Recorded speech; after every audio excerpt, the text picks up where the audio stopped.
and at the NDC host I think a unity walk was Sanwase. And my honorable Muntaka Mubarak, a tone and Safran caucus. So here any poor meta honorable Muntaka, Echi, and my warriors are unity walk no was Sanwase. You can see it. Haruna Idrisu, Mutara Mohammed. You will call the NDC anymore for now. Mampanini da John Mahama timi a NDC nim.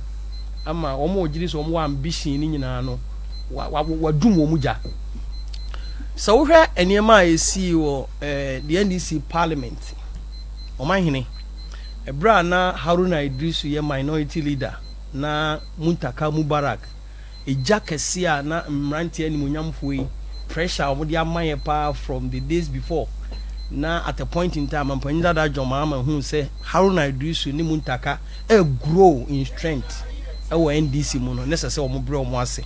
Ye nim dede bebre dia ba mo ani abufu a dia ba Haruna Idrisu ni Muntaka imu. Haruna Idrisu ya we ebra na Muntaka e kon elections wa asanwase. The NDC forces, the forces within the NDC, John Mahama Nanka said, "Dear anymore was swam rantie." At this, it's not allegation. I am making a statement of fact. Utie Muntaka. I said Muntaka na Babu. How can a party leader of repute ever catch them for say more a man of support, more sponsor?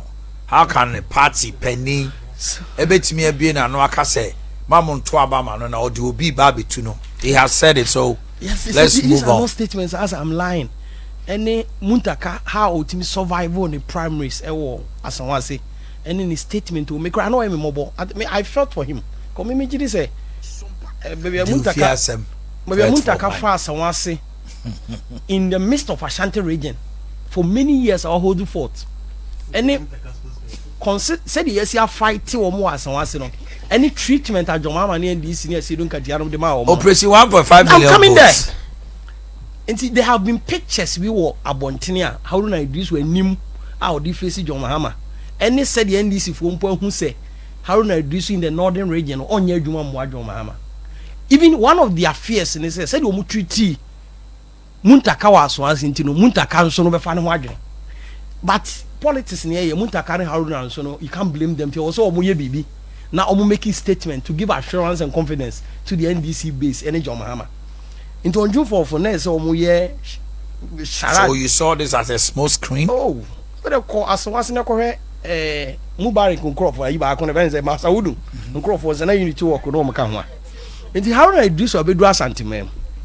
Haruna Idrisu as I saw Kabibi. Nasa more kind is Ashanti region in 2024 for elections almost 1.5 million. But let's go into the data. Me who say many particular making reference to 2020 in 2016 NPP Nana Adodan Kwaku-Addo nya almost 1.7 million 1.64 million Edikonya 76%. John Mahama nya 242,000 Edikonya 23%. In 2020 as usual government in power mitie kwabra ana okasa you rely too much on your free SHS nti amboy ema you vote ne call form kakrama. Even though in numbers, nominal terms, but in percentage, you could now 1.7 million and a percentage, 71%. The NDC increased a bit in votes, 652,922. They increased a lot, not a bit. Yes, they increased a lot. Because 490, even 49 to 653. Even 23% to 26% is enough. NDC had 3%. Yes, increment. Additional 3, yeah. From 23% to 26. Munya 74%. Yenya 71%. No, 2016 was 74%. 76%. 76. Yes, and at 2020, Yenya 71.6%. Which means 5%. Yes, that was huge. You dropped 5%, which was huge. And this America said, maybe so we rely too much on free SHS. MIN neglected some aspect of development in Ashanti region. Okay. And we concede. So for Haruna Idrisu to come to Ashanti region to make such a strong statement, we will never underestimate that statement as a regional party. You can say the bedi agra na ebia na yedi agro kakra. But me did say Nana Kwesi or regional chairman of Ashanti region cannot make that bold statement. Onim Nana Kwesi and this Ashanti regional chairman. Until make it that bold statement Haruna Idrisu because Haruna Idrisu doesn't know what is happening on the ground. Haruna doesn't know. This is why from 1.5 million times almost more than 2. How can you do it? Had a year at the end this year, MPP executive, are we sleeping? Even though at the American say we want to, yent me underestimate the Omo can and kind of 2024 elections. You hear about I said going to work as a data science and data and all those things. A combination of parliamentary seats. Those seats we lost are from many other places. Even as one sort of work on, we are presenting a candidate Obeji seat every Muntakaze. We the party is presenting a candidate. Our work ground now are strong. Now we are so connected to the grassroots. Obeji seat free. Haruna Muntakadankaze. What we are coming. We will go there. But the person me can was answer we won say 2024 election. I had I needed the performance of the MPP. Any near my or region mona people in Ashanti region were so to about their mind. And so I agree with Minuano say what have we done? These things are going to be crucial. Yeah, said the way we have spread development across Ashanti region, every constituency. Right? So pink remember the press conference at the MPP Ashanti regional chairman leading my AM. Omaini NPP ni na na dan kwaku for aban we are spreading development across the region to the extent that now one we are Omaini ube look for a signature project in Kwa to be a yardstick of development in this region. In terms of roads, in terms of educational infrastructure, in terms of health, in terms of Akufo-Addo spreading development. That you call Kumawi.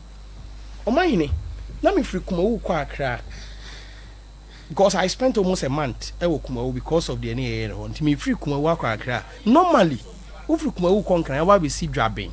No akọ Jeso, no abetias main road then you go. And I will be catching me say me 5 fijase. Me kwa ko see yours, kwa ko see agogo. Ufra agogo kwa ko see bompata. E kwa bi da ho saa ko see bompata.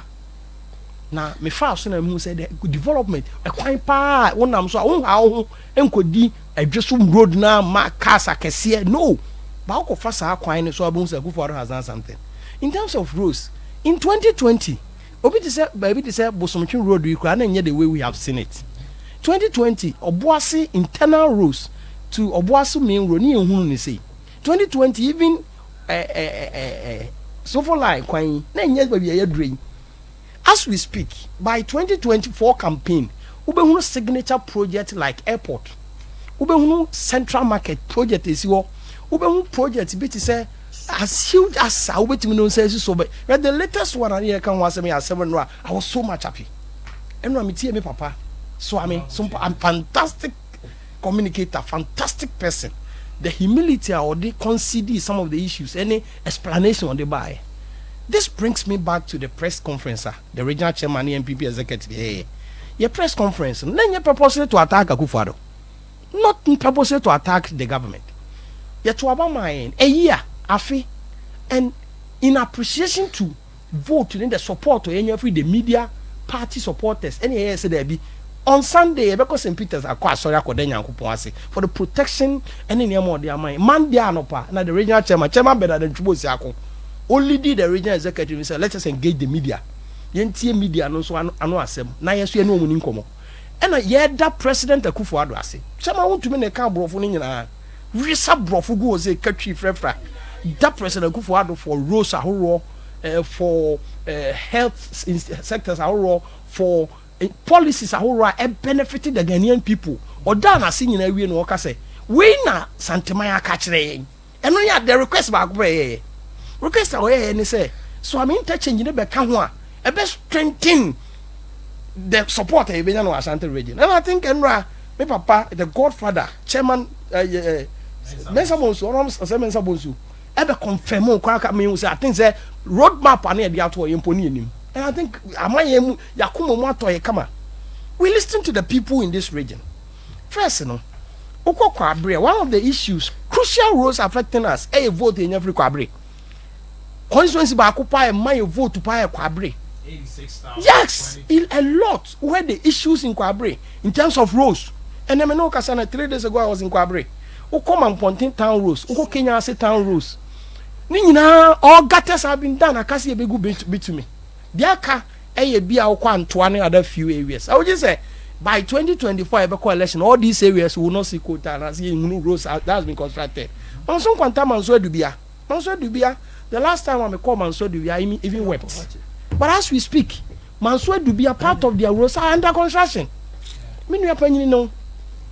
Until first you come meeting regional council meeting here strategize about a kwan ebe woni election 2024. Kwabre chairman and executive o me enhume wo dem ho. But as we speak, any committee, Kasari Kofom, it tells you, my boy, Penny Urban Roads Director on crime. Urban Roads Director, Mr. Amu Godfred. Amu Godfred. Mr. Amu Godfred, and then minim do Beno say Obi TM or television so on can channel.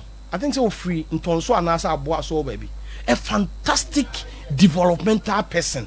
Ashanti Rose.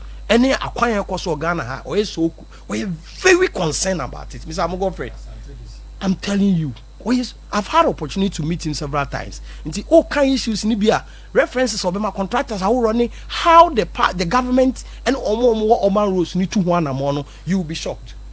And the Okasani Yama way in Abuma, Yai ya Techri, Samosi Chinchina election or Ashanti region. But you see, Kwabna. Any wouldn't come and Busa Assembly said the NDC, what are their strategies? For all you know, they are standing on something. Yes, they are standing on something. Nanka Opa Ashanti region. But if you compare vote NDC and Ashanti region, don't see what they get in voter region. Ashanti, ye tipa ni baby in your politics in your Ashanti, your Cotonia, sorry, near Boyumu. John Mahama sponsor Kevin Taylor. We know it's a public knowledge. You know, Yeti Kroma, Santina Musimu. Oh, my brother, Mamin Kasa. Yeti Kroma. Mona motai Kevin Taylor chi. Ena o chia santifu chi na santin tu for titiri Kroma o chi chi di atem. Haruna this went to mobilize vote in the northern region. I want to be so respect and decorous to Haruna. In 2016-2020 elections, out of 31 MPs in the whole of the northern region, NPP, we had 16, NDC had 15. What is Haruna Idrisu doing in the northern region? We sent only Mahmoud Baumia, Mahmoud Nkwafa, Sidamuni Yina Bonebo, and out of 31 MPs, now NDC near was 3. MPP near was 3 out of 31 seats. And then NPP was 16. NDC were 15. Northern region Sunni na Ampono. The leadership was Dr. Mahmoud Baumia Ejifri Monsam. One team and Haruna and team and more Sidom Diano Mine. Santimemuna or bepe 1.5 million. Haruna Idrisu. I want to be very respectful. But you see, I agree with him. The more treatment John Mahama and the team, you know, the cabals. And the young one can be beer. But to make a very wrong statement. What is a want to make grand and say what you to me these days doesn't talk. Say the first, you know, you hear him on radio. People will say he's nobody speaks on radio again. We are on the field, listening to the problems and solving them. Sometimes me just will be afraid me. Boyachi, Missy Jai, one can ye. We want to thank you. Oh, my friend, Debia. What's the tell me? I send no message. Only Kwabrani, Minia or Hininum, Diamoye Biara ye. Democracy, one of the roles of the media. So, be my constructive criticisms and insult. So, one of the reasons why I appreciate the work you do it with that genuine heart. And it put pressure on us. People like you, Nyamwa, Ebianka, that statement they're saying and say, so I'm interchanged by Friday, by next week. He said, leader cannot sacrifice the credibility for OTV. Leader say, Chairman, some my back can has a source of parliament. You say, Bibia. Say, me, I'm a pick a form. Now, parliament. He's one of the fantastic personalities at Santa Mai. Yanyano, vice president. And see, in all, no, Maka, Yako Kumu, we learned something. The MPP strategy for 2024 elections and elections ahead of us, led by the General Secretary, Korenyame, humble, quiet, he doesn't talk. Oh, friend, me, radio cry, Justin Kodia will not talk. But he will show you how to win elections. So, how your performance will come.